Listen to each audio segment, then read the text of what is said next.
Welcome back to Silent Shadows of History. Tonight we are entering one of the most controversial, fascinating, and unexplored questions in global religious history. A question that has been whispered by historians, mystics, monks, explorers, and researchers across Asia for centuries. A question that crosses borders, languages, cultures, and belief systems. A question that challenges everything we think we know. What if the story of Jesus, as most of the world knows it, represents only one part of a much bigger journey? What if there were other records, far beyond the Middle East, that describe a teacher, a healer, a prophet, or a holy traveler whose life and teachings appear strikingly similar to the man known as Jesus? And what if these ancient accounts, preserved in monasteries, royal archives, oral traditions, and regional histories, describe a version of Jesus that is not only unfamiliar to modern teachings, but in some cases dramatically different? This documentary is not here to declare a single version of truth. Instead, it is here to explore why ancient Asian records, legends, and historical parallels have led many to wonder if Jesus may have influenced, visited, or been remembered in parts of Asia long before or long after the events recorded in the Middle East. So sit back, turn up the volume, and prepare yourself for a long journey across deserts, mountains, temples, and scroll rooms, because what you are about to hear has been a subject of debate for more than 1,000 years. Let us begin. First, it is important to recognize that the story of Jesus documented in the New Testament focuses on a very concentrated period of time in his life, his birth, select moments of childhood, and his public ministry. However, there remains a massive gap that historians call the missing years from childhood until his early 30s. There are almost no detailed canonical records. It is exactly in that space where many global theories begin, especially within Asia. So we ask, during these unrecorded chapters, where was Jesus? Could he have traveled? And more importantly, why do ancient Asian manuscripts and regional histories mention a sage or holy man with remarkably similar teachings? Let us travel to India, where some Himalayan and Kashmiri traditions describe a mysterious teacher named Isa or Isa. In certain local accounts, Isa is described as a wise, compassionate teacher who challenged social injustice, performed healings, and was deeply connected to spiritual purity rather than material power. Whether these references describe Jesus or a different figure is debated to this day, but the similarity in name, message, and character has kept the legend alive. Some ancient writings discovered near Tibetan monasteries mention a traveler from the West, who reportedly arrived during a historical window that aligns with the timeline of Jesus' missing years. In these records, this figure teaches love beyond caste, forgiveness rather than revenge, and spiritual awakening instead of ritual dominance. These themes echo the teachings known from later Christian scripture. Is this proof? No. Is it historically interesting? Absolutely. Now we move further east toward the regions of Afghanistan, Pakistan, Nepal, and northern India. Historically, these areas were major crossroads of trade, language exchange, philosophy, and religion. It was not a closed world. It was a network. Travel was not easy, but it was possible. And spiritual teachers frequently traveled in search of wisdom, students, or enlightenment. Many Asian religions hold long traditions of wandering sages. Why would it be impossible for Jesus to have traveled as well? This question remains open. Next, we examine Buddhist traditions. Certain scholars have noticed parallels between the teachings of Jesus and the compassion-centered teachings of Buddhism, especially in Tibetan records that discuss a holy teacher from the West. Certain legends describe a man who studied with monks, learned spiritual discipline, and preached a message focused on mercy, moral intention, and inner transformation rather than outward religious display. Again, we cannot say fact, but we can say the similarities are impossible to ignore. Now let us go even further east, into regions of China. Some historical Chinese texts mention figures whose arrival and message shocked local scholars due to their foreign origin and unique spiritual philosophy. In these ancient Chinese records, certain descriptions refer to a Western holy man who shared ideas related to forgiveness, universal love, and non-attachment to worldly status or possessions. The idea that truth belongs to all humanity, not only one empire or one priesthood, appears in both certain Chinese teachings as well as Jesus's later recorded teachings. There is also academic research that explores whether certain Taoist or Buddhist texts contain later influences that resemble teachings eventually seen in Christianity. This does not prove travel. It may reflect cultural exchange or parallel spiritual evolution, yet it remains one of the most intriguing subjects in comparative theology. Now let us address another Asian region sometimes connected to Jesus in legend: Japan. There exists a long-standing rural legend in northern Japan that describes a foreign holy man who arrived centuries ago and settled in a small village. There are traditional songs, scrolls, and gravesite legends connected to this story. Some local folklore identifies this mysterious traveler as Jesus. Most historians do not confirm this, but the existence of the legend itself is remarkable. At this point, let us pause and clarify. Not all ancient Asian records describe Jesus as the same person known to Christianity. Names differ, timelines vary, legends evolve. But the question remains: why do so many different Asian regions mention a holy teacher from afar who shares similar values and teachings? To understand why these records differ from traditional Western narratives, we must explore the role of oral history. Unlike written canon that is approved and preserved by religious institutions, oral history evolves through community retellings, emotional memory, spiritual symbolism, and generational storytelling. Sometimes oral history preserves ideas that written authorities never recorded. Other times it blends fact with interpretation. This does not make it worthless. It simply means the story survives through people rather than paper. Now let us explore why certain Asian accounts describe Jesus differently. In some of these records, Jesus is portrayed not only as a healer or teacher, but as a traveling spiritual seeker, a peaceful sage, a wisdom collector, a person who continued to develop his spiritual identity through experience rather than remaining isolated. In certain accounts, he is not described as a figure surrounded by kings or power structures. Instead, he is a figure who sits with villagers, meditates in silence, teaches on mountain paths, and walks barefoot alongside the poor. To many Asian traditions, a true holy person does not rise through temples or palaces, but through humility and personal sacrifice. This difference alone helps explain why some Asian records describe Jesus very differently from Western art and theology. In Asia, the ideal sacred teacher is selfless, wandering, detached, peaceful, and silent, not crowned, not armored, not glorified. Therefore, if stories about Jesus traveled through Asia, his identity might naturally be interpreted through that lens. Now we must address a key question. If any of these stories are true, even partially, why would they not appear in official Western narratives? There are several possibilities. The first is that they never happened and are simply regional legends. The second is that they happened, but were not documented by early Christian scribes.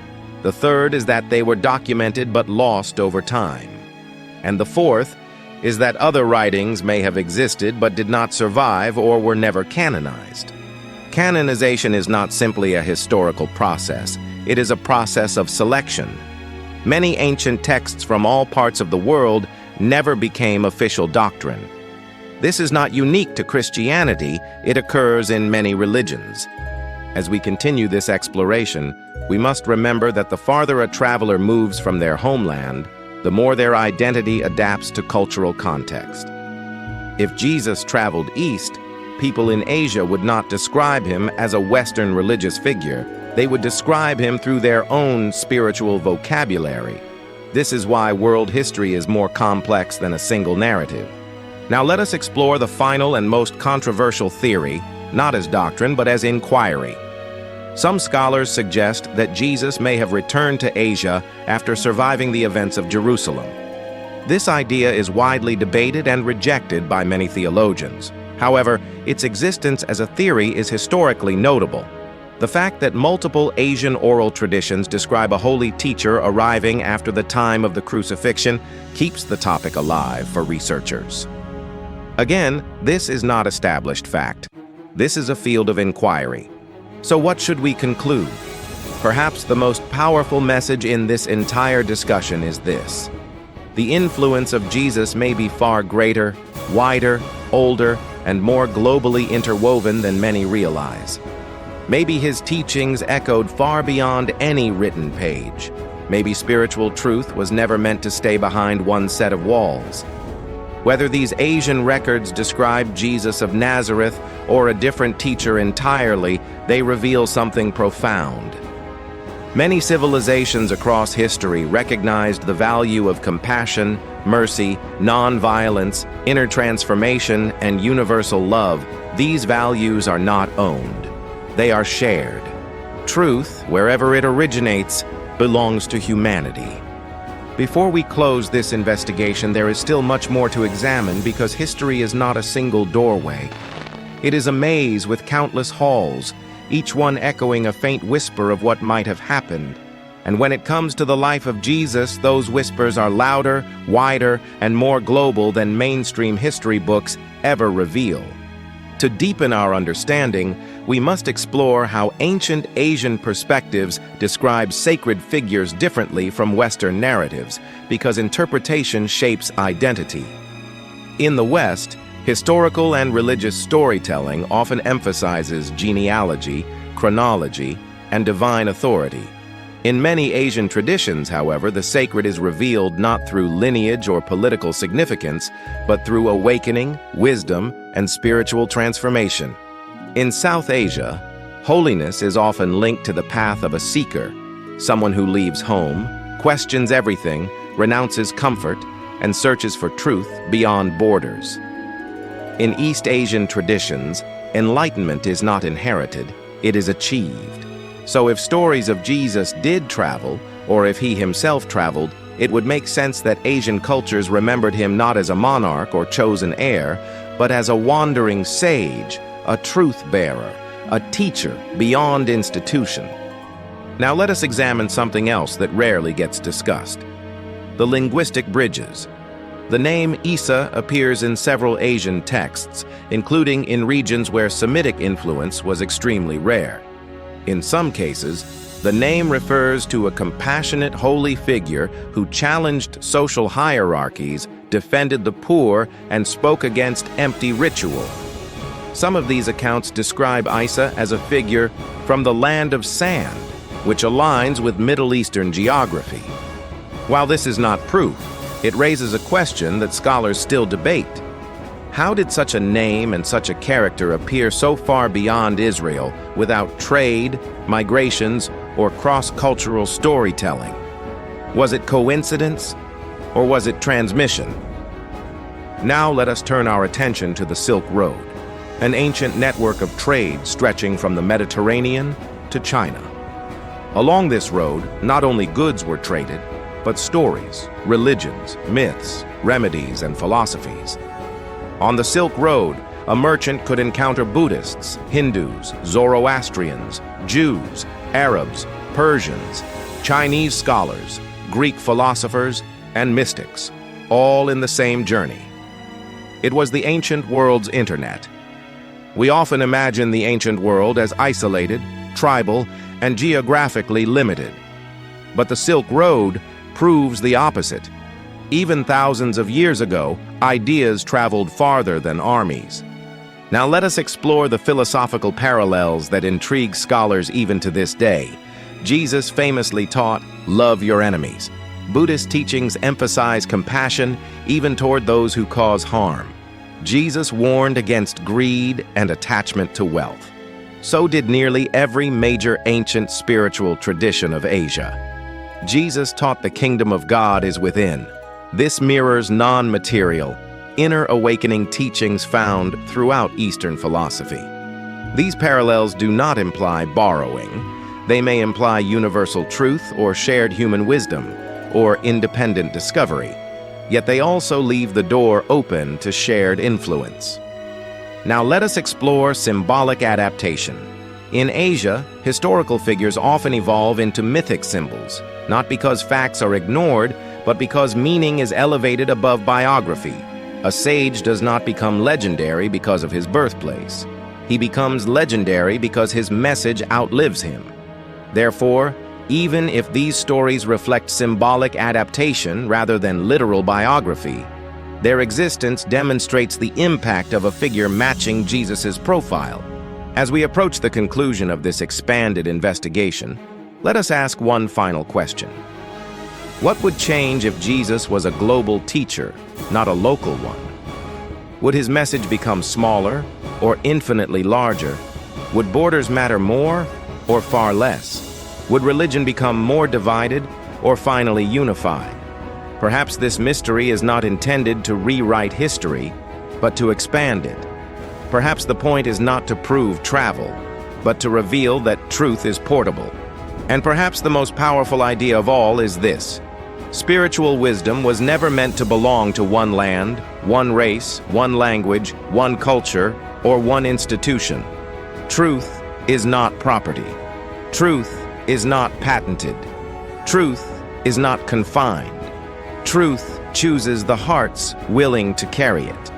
But before we end, there is still another layer to this mystery, a layer that lives not in books, not in temples, not in libraries, nor in the vaults of any institution. This final layer lives inside the nature of how history is created, protected, and sometimes lost. And to understand why different regions may remember the same figure differently, we must explore how human beings record truth in the first place. When an event happens, there are two kinds of memories. The first is official memory, recorded by scribes, leaders, scholars, or institutions. The second is living memory, passed down through stories, songs, rituals, and the whispered teachings of ordinary people. Official memory is preserved by ink. Living memory is preserved by breath. Official memory seeks accuracy. Living memory seeks meaning. And something extraordinary happens when a person, a message, or a teacher crosses borders. Their official memory may end, but their living memory may continue, shaped by those who encountered it, or by those who heard the stories second-hand, third-hand, or tenth-hand. This means it is possible, not proven, not disproven, that if Jesus traveled, his message might have evolved differently depending on who received it, how they understood it, and which spiritual framework they already believed in the Middle East. His message may have been interpreted through the lens of prophecy and covenant. In India, through renunciation and divine compassion. In Tibet, through enlightenment and inner ascension. In China, through balance, harmony, and moral cultivation. If the same teacher speaks to 4 different cultures, 4 different versions of his identity may arise. Not because anyone lied, but because each culture understood him using the spiritual language they already possessed. And so we ask again, is it possible for one story to exist in many forms without any of them being intentionally false? Is it possible for truth to wear different garments depending on whose hands it passes through? Now let us explore another possibility, the silence of history. What if the reason we do not find unanimous documentation of Jesus in Asia is not because it never happened, but because many ancient Asian cultures did not document spiritual figures the same way Western or Mediterranean institutions did? Some cultures measured holiness not by biography, but by transformation. They did not ask, where was he born? They asked, what did he awaken within us? They did not ask, what was his status? They asked, what was his message? If so, then even if a foreign teacher came, taught, inspired, and left, the story may have been preserved through tradition, not timeline, through values, not dates. This raises another compelling question. If Asian oral traditions preserved stories of a foreign holy teacher, could their goal have been to protect the wisdom rather than the biography? Now let us consider one more aspect. Throughout history, many profound teachers have undergone journeys of self-discovery before stepping fully into their public calling. Gautama Buddha left his palace. Lao Tzu left the empire. Many Sufi masters undertook long desert isolation. Could it be that Jesus, too, underwent such a journey, whether literal or symbolic, before beginning his ministry? This does not require anything supernatural, only the recognition that spiritual development often requires wandering, learning, seeking, and questioning, not immediate public leadership. So instead of asking only, "Did Jesus go to Asia?" we might also ask, would spiritual development have benefited from it if he had? And now we arrive at one final powerful reflection. Not historical, not political, not doctrinal, but human. What if the significance of this entire mystery, the legends, the parallels, the global echoes, is not about proving a physical itinerary, but about reframing how we understand spiritual influence? What if the story of Jesus is not only the story of one culture, one land, or one tradition, but part of a much older, wider, shared human pursuit of meaning, compassion, and awakening? What if the reason versions of his teachings appear across Asia is not because history failed, but because humanity remembered? Every culture, every civilization, every era has attempted to describe the sacred. Each uses different metaphors, different symbols, different vocabulary. But across these differences, a pattern emerges.